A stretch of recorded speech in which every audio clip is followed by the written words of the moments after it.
Everyone, कैसे आप सभी। आई एम श्योर कि आप सभी ठीक होंगे। तो चलिए आज का वीडियो स्टार्ट करते हैं।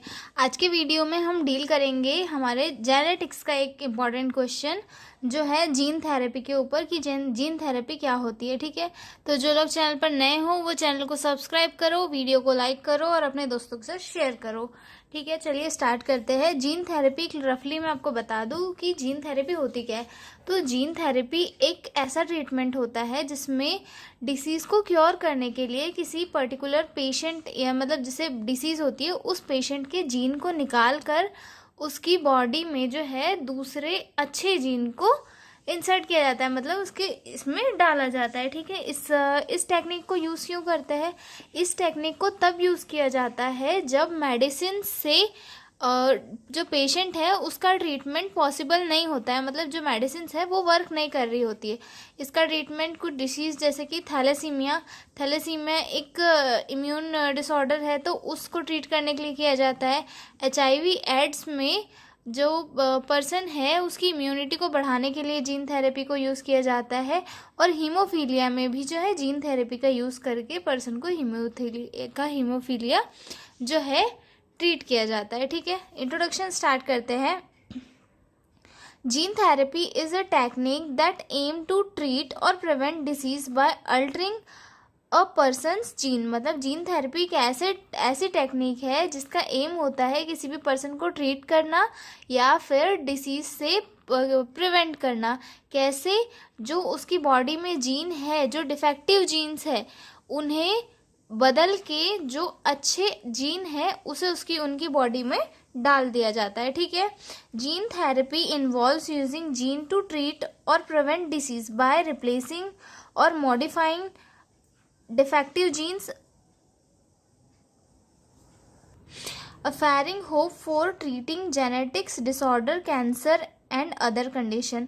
जीन थेरेपी में क्या होता है कि जो किसी भी पर्सन की बॉडी में जीन्स होते हैं उन डिफेक्टिव जीन्स को निकाल के उन्हें मॉडिफाई करके वापस उसकी बॉडी में इंसर्ट कर दिया जाता है, या फिर जो दूसरे अच्छे जीन होते हैं उन्हें उनकी बॉडी में डाला जाता है जिससे कि पर्सन की डिसीज़ को ख़त्म किया जा सके और उसका ट्रीटमेंट अच्छे से हो। डेफिनेशन देखते हैं। Gene therapy is the insertion of gene into an individual cell and tissue to treat a disease and hereditary disease. यानी कि जीन थेरेपी एक ऐसा इंसर्शन होता है जीन्स का जिसमें इंडिविजुअल की सेल्स में जो है जीन डाले जाते हैं किसी भी डिसीज को ट्रीट करने के लिए या फिर हेरिडिटरी जो डिसीजेस होती है उन्हें ट्रीट करने के लिए। ठीक है, अब इसके टाइप्स क्या क्या होते हैं। फर्स्ट है सोमेटिक जीन थेरेपी, सेकेंड है germ line gene therapy, third है ex vivo gene therapy, then fourth आता है इन विवो जीन थेरेपी। ठीक है, आगे देखते हैं सोमेटिक जीन थेरेपी क्या होता है। सोमेटिक जीन थेरेपी जो है कॉमनली यूज किया जाने वाला टाइप है जीन थेरेपी का। In somatic gene therapy it change और correct the genes in body somatic cells like skin, liver और ब्लड सेल्स।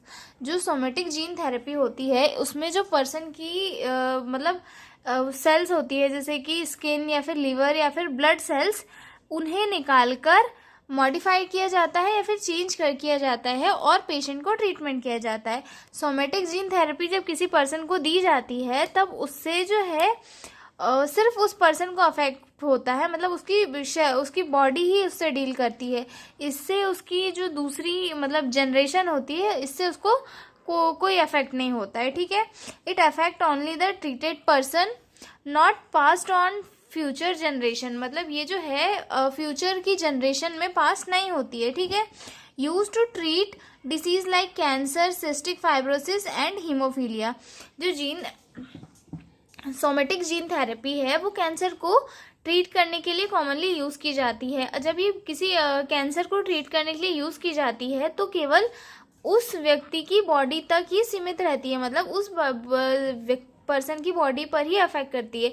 इससे उसके फ्यूचर में या फिर उसके जो जीन है वो उसके आगे होने वाले बच्चों में नहीं जाते हैं। ठीक है, और हीमोफीलिया का ट्रीटमेंट भी किया जाता है तो भी इससे जो है उसके आगे आने वाले जनरेशन पे कोई इफेक्ट नहीं पड़ता है। उसके बाद आते हैं जर्मिनल जीन थेरेपी। जो मोस्टली कंट्रीज़ में क्या है, ये बैन है, लेकिन कहीं कहीं पर शुरू भी है, ठीक है। Changes in gene reproductive cells, मतलब जो जर्मलाइन जीन थेरेपी होती है, इसमें उन सेल्स में चेंजेस किया जाता है जो हमारी रिप्रोडक्टिव सेल्स होती है, जैसे कि है स्पर्म और एग। मतलब जो स्पर्म और एग होते हैं उनमें जीन को चेंज करके मॉडिफाई किया जाता है और उनका ट्रीटमेंट किया जाता है, ठीक है। अर्ली स्टेज के जो एम्ब्रियो होते हैं उनमें भी इस थेरेपी को अप्लाई किया जाता है, ठीक है।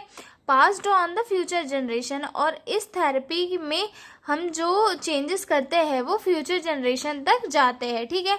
It prevent a genetic disease from behind inherited, मतलब इस थेरेपी से जो पर्सन है उसकी जो जेनेटिक डिसीज़ है या फिर जेनेटिक डिसऑर्डर है वो उसके बेबी में आने से बच सकता है, ठीक है।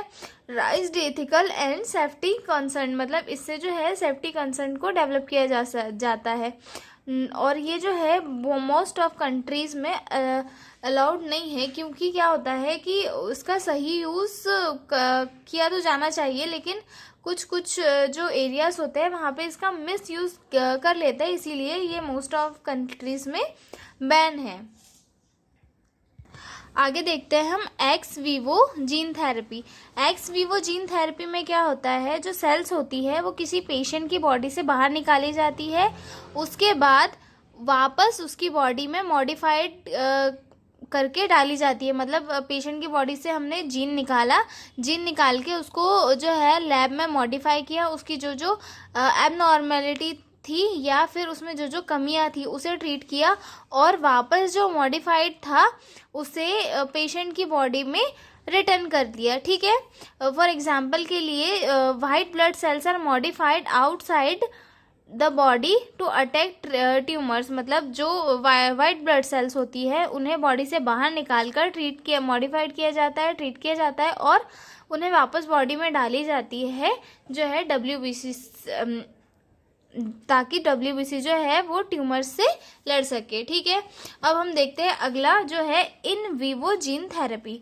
In vivo gene therapy, genes are delivered directly into the patient body where the cells are treated in place, मतलब जो इसमें क्या होता है, सेल्स को डायरेक्टली जो पर्सन होता है उसकी बॉडी में डाला जाता है और पेशेंट का ट्रीटमेंट किया जाता है। डन यूजिंग इंजेक्शन और वायरल वेक्टर्स, मतलब जो है ये थेरेपी होती है इसमें इंजेक्शन के थ्रू डायरेक्ट जीन डाले जाते हैं, ठीक है। Harder to control but useful for organ like liver, lungs और आइस, मतलब ये जो है बहुत ही यूजफुल होते हैं लिवर, लंग्स और आई के लिए, ठीक है। इनका एग्जाम्पल है injecting a healthy gene into the eyes to treat inherited blindness, मतलब हेल्थी जीन्स को किसी पर्सन में इंजेक्ट किया जाता है इनहेरिटेड ब्लाइंडनेस को ट्रीट करने के लिए, ठीक है। उसके बाद हम देखते हैं एडवांटेज ऑफ जीन थेरेपी की क्या क्या एडवांटेज होते हैं, ठीक है। Cure disease not just treat symptoms, मतलब इससे क्या होता है जो पूरी की पूरी डिसीज है वो क्योर हो जाती है, ट्रीट हो जाती है, ठीक है।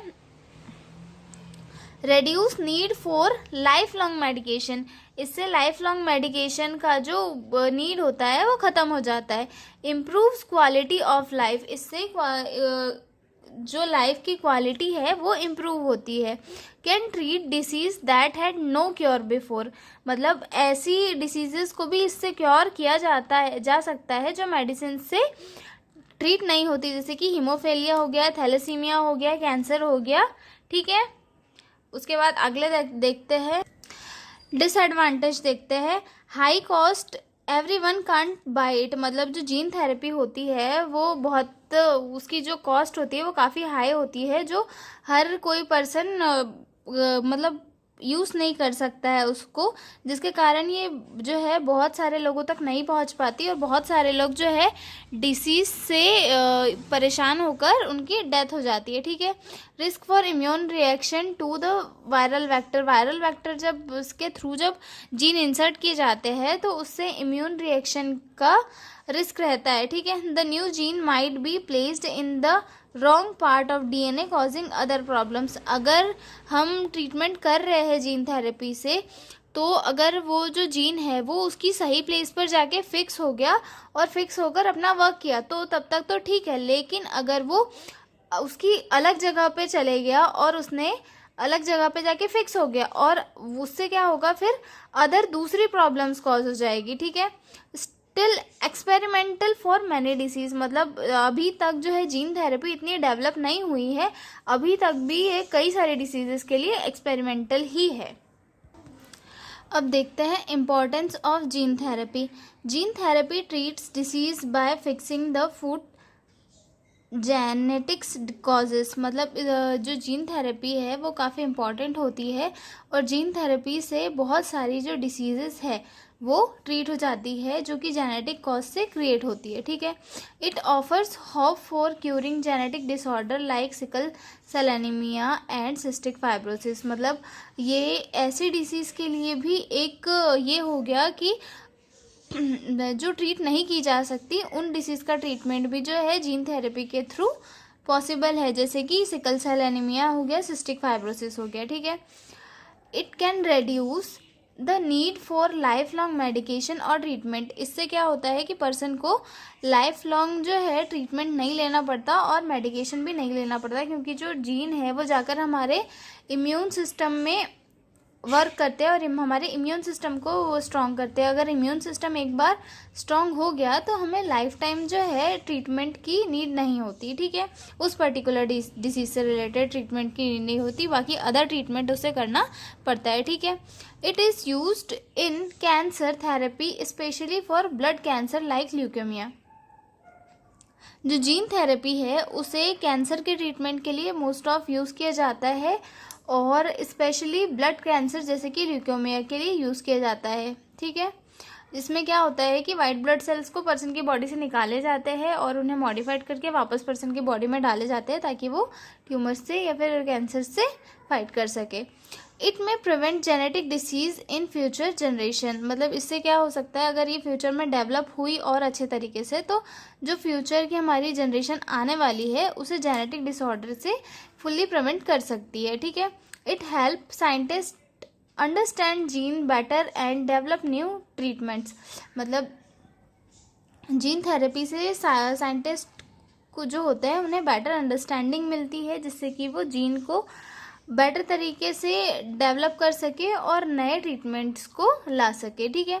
It has a potential to treat common disease in the features like diabetes और HIV, मतलब ये इसका एक पोटेंशियल निकाल सकते हैं कि ये HIV और डायबिटीज़ को एक हद तक ट्रीट कर सकती है, ठीक है।